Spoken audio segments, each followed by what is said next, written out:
مسجد نبوی میں نبی پاک صلی اللہ علیہ وسلم کچھ صحابہ کرام کے ساتھ بیٹھ کر کچھ امپورٹنٹ باتیں کر رہے تھے کہ اچانک مسجد میں ایک بہت روبدار اور ہینڈسم نوجوان داخل ہوا۔ اس کے کپڑے بالکل سفید تھے اور بال بالکل بلیک تھے۔ وہ شخص سیدھا نبی پاک صلی اللہ علیہ وسلم کے سامنے آ کر بیٹھ گیا اور ان سے کچھ بات کرنے لگا، لیکن جیسے ہی وہ شخص وہاں سے چلا گیا تو صحابہ کرام نے ان سے پوچھا کہ یہ کون تھا؟ نبی پاک صلی اللہ علیہ وسلم نے کہا کہ یہ جبرائیل علیہ السلام تھے جو ہمیں دین کے بارے میں سکھانے آئے تھے۔ اور حضرت جبرائیل علیہ السلام نے نبی پاک صلی اللہ علیہ وسلم سے سوال کیا کہ آخر تمہارا خدا کون ہے؟ تو نبی پاک صلی اللہ علیہ وسلم نے کہا کہ ہمارا صرف ایک خدا ہے، اللہ تعالیٰ، جسے ہم مانتے ہیں، اور اس کا ایک آخری رسول ہے، محمد صلی اللہ علیہ وآلہ وسلم۔ تو حضرت جبرائیل علیہ السلام نے کہا کہ آپ نے بالکل ٹھیک کہا، آپ مجھے فرض کے بارے میں بتائیے۔ تو نبی پاک صلی اللہ علیہ وسلم نے کہا کہ مسلمانوں پر فرض ہے کہ وہ نماز پڑھیں، روزہ رکھیں، حج کریں اور زکوٰۃ دیں۔ اس کے بعد حضرت جبرائیل علیہ السلام نے ان سے پوچھا کہ آپ مجھے ایمان کے بارے میں بتائیں۔ تو نبی پاک صلی اللہ علیہ وسلم نے ان سے کہا کہ اللہ تعالیٰ کے اینجلز، ان کے فرشتوں پر ایمان لانا، اللہ تعالیٰ کی کتابوں پر ایمان لانا اور ان کے پیغمبروں پر ایمان لانا، یہی ایک مسلمان کا سچا ایمان ہے۔ تو حضرت جبرائیل علیہ السلام نے کہا کہ آپ نے بالکل ٹھیک کہا۔ اس کے بعد انہوں نے ان سے پوچھا کہ آپ مجھے قیامت کے بارے میں بتائیں۔ تو اس پر نبی پاک صلی اللہ علیہ وسلم نے کہا کہ دیکھو، میں اس کے بارے میں صرف اتنا جانتا ہوں جتنا کہ آپ جانتے ہیں، کیونکہ قیامت کے بارے میں تو صرف آج تک اللہ تعالیٰ ہی جانتے ہیں۔ تو حضرت جبرائیل علیہ السلام نے کہا کہ میں آپ قیامت کے بارے میں کچھ الگ نشانیاں بتاؤں گا۔ نبی پاک صلی اللہ علیہ وسلم نے صحابہ کرام سے کہا کہ جب اولاد اپنے ماں باپ کو اپنا غلام سمجھنے لگے، ان پر اپنا حکم چلانے لگے، اور عرب کے رہنے والے سب سے غریب قوم، عرب کے رہنے والے سب سے غریب لوگ، چرواہے، جن کے پاؤں میں اس وقت جوتیاں تک نہیں تھی، ایک زمانہ ایسا آئے گا کہ یہ لوگ دنیا کی سب سے بڑی بڑی بلڈنگز بنانے کا کمپٹیشن کرنے لگیں گے، مقابلہ کرنے لگیں گے۔ لیکن آخر ایسا کیسے ہو سکتا تھا؟ وہ لوگ جو زندگی میں سب سے زیادہ غریب تھے، اور صحابہ کرام بھی جانتے تھے کہ یہ لوگ سب سے زیادہ لو کلاس لوگ ہیں اور باقی قبیلوں سے بہت ہٹ کر رہتے ہیں، کسی سے اچھے سے بات نہیں کرتے، اور اس کے پیچھے وجہ تھی کہ یہ لوگ بہت زیادہ غریب تھے اور ہمیشہ ایک جگہ پر ٹکتے نہیں تھے، بلکہ ہمیشہ ہی اپنے کام کے لیے اپنے جانوروں کے ساتھ یہاں وہاں ٹریولنگ کرتے رہتے تھے۔ اس لیے یہ لوگ سب سے الگ ہو کر رہتے تھے اور انہیں اس زمانے میں بیڈونز کہا جاتا تھا۔ تو صحابہ کرام سوچ رہے تھے کہ آخر ایک ایسے لوگ جن کے پاؤں میں جوتے تک نہیں ہیں، اتنی بڑی بلڈنگز بنانے کا کمپٹیشن کیسے کریں گے؟ لیکن یہ تو ہونا تھا، کیونکہ نبی پاک صلی اللہ علیہ وسلم نے اس کے بارے میں خود کہا تھا، اور ان کی کہی ہوئی بات کوئی بھی جھوٹی نہیں ہو سکتی۔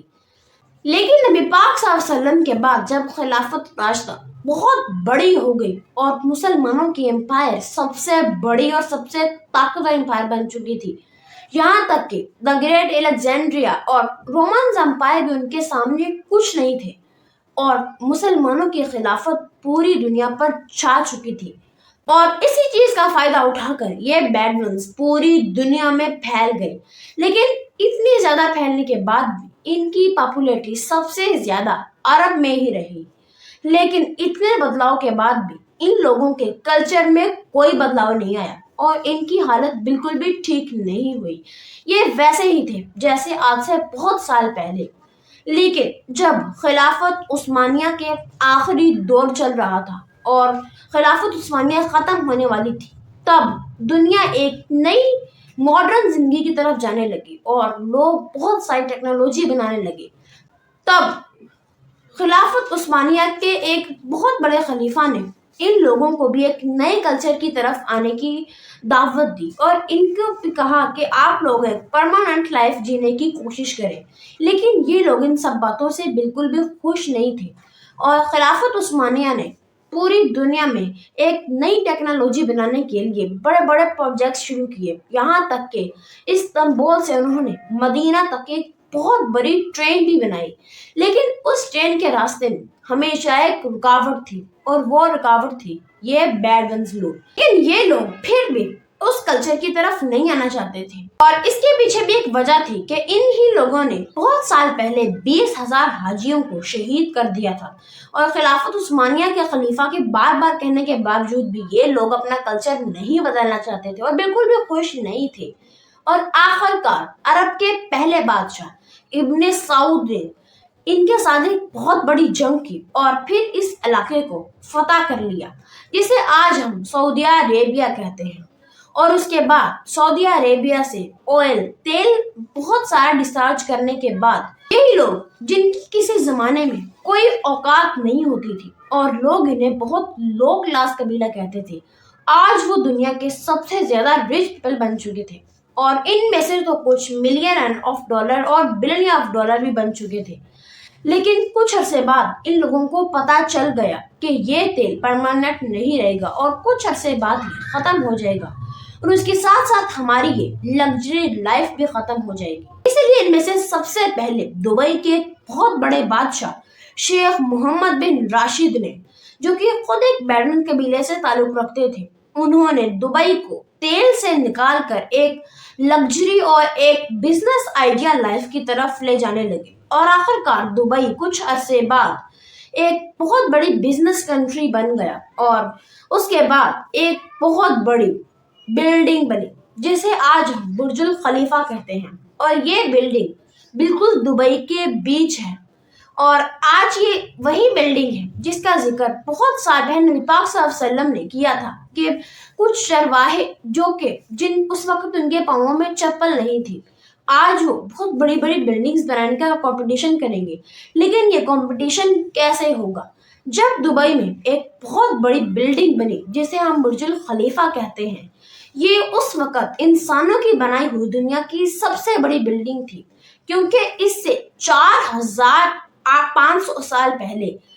فرعون نے اپنے محل بہت بڑے بڑے بنائے تھے، اور وہ فرعون کی بڑی بڑی بلڈنگز تھی جو اس وقت سب سے بڑی تھی۔ فرعون کے مرنے کے بعد 3,800 سال تک کسی نے بھی اتنی بڑی بلڈنگ نہیں بنائی تھی، اور اب دبئی میں اتنی بڑی بلڈنگ بنی تھی، برج الخلیفہ۔ اور پھر برج الخلیفہ نے اس وقت کے سب سے بڑی بلڈنگز کے سارے ریکارڈ توڑ دیے، اور اس کے بعد پیرس کی ایک بہت بڑی بلڈنگ آئیفل ٹاور اور 9/11 کے ورلڈ آف ٹریڈ بھی بہت بڑی بڑی بلڈنگز رہ چکی ہیں۔